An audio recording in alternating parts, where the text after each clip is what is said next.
जनता ने स्मृति ईरानी को हराकर अहंकार का अंत किया। अमेठी की जनता ने पता है किस दिन तय कर लिया था कि आपको हराना है? जिस दिन आपने सदन में खड़े होकर सोनिया गांधी जी से तू तड़ाक किया था। आदिवासी विरोधी कांग्रेस, महिला विरोधी कांग्रेस, गरीब विरोधी कांग्रेस, माफी मांगो इस देश से, माफी मांगो सोनिया गांधी आदिवासियों से। नमस्कार, स्वागत है आपका जनयाम न्यूज में। मैं हूं रोहित।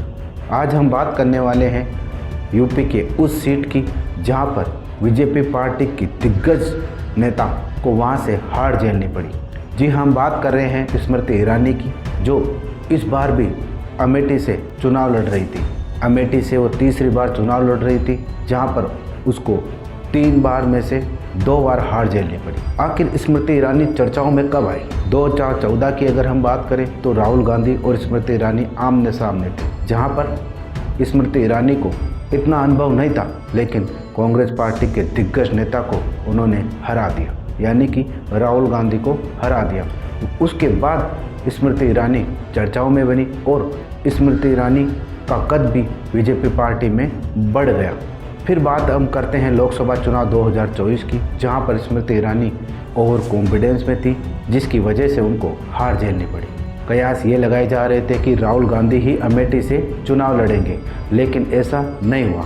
ऐन मौके पर कांग्रेस पार्टी ने अपने पत्ते खोले और वहां से किशोरी लाल शर्मा को चुनाव मैदान में उतारा। कहा जा रहा था कि राहुल गांधी डर गए हैं। कहा यह जाने लगा कि परिवारवाद की वजह से राहुल गांधी नहीं लड़ रहे हैं। कहा यह जा रहा था कि राहुल गांधी के आखिर पीछे किसका हाथ है, जिसकी वजह से राहुल गांधी अमेठी से भाग गए। बीजेपी पार्टी ने यहाँ तक कह दिया कि राहुल डर गए, इसलिए रायबरेली से चुनाव लड़ रहे हैं। लेकिन किशोरी लाल शर्मा को चुनाव लड़ाना शायद कितना सही था, कितना गलत। एंड मौके पर कांग्रेस पार्टी ने अपने पत्ते खोले और किशोरी लाल शर्मा को चुनाव मैदान में उतारा। लेकिन किशोरी लाल शर्मा के लिए एक खास बात यह थी कि वह अमेठी से ही आते हैं और उनको अच्छी खासी नॉलेज है। फिर क्या था कि अपने अनुभव के आधार पर किशोरी लाल मैदान में उतरे और जगह जगह रोड शो किए, मीटिंगें की, बैठकों का भी आयोजन किया। अगर हम बात करें तो किशोरी लाल शर्मा के साथ थी प्रियंका गांधी।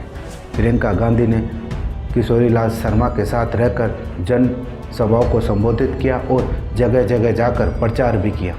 यहाँ तक कि प्रियंका गांधी ने स्मृति ईरानी पर तंज कसते हुए कहा कि किशोरी लाल शर्मा हमारे पीए नहीं है, हमारे एक अच्छे कार्यकर्ता हैं और हमारे परिवार के एक सदस्य हैं।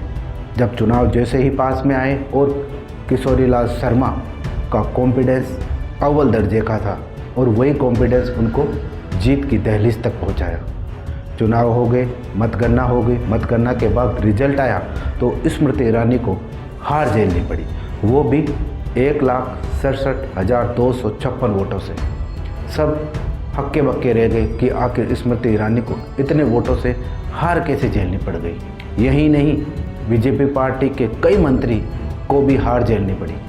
स्मृति ईरानी की हार के बाद वो शायद इस हार को भी नहीं भुला सकी और किशोरी लाल शर्मा की कांग्रेस पार्टी के परिवार और कार्यकर्ताओं ने जमकर तारीफ की। आखिर स्मृति ईरानी को घमंड को किशोरी लाल शर्मा ने तोड़ दिया। फिलहाल इस रिपोर्ट में इतना ही। देखते रहिए जनयाम न्यूज।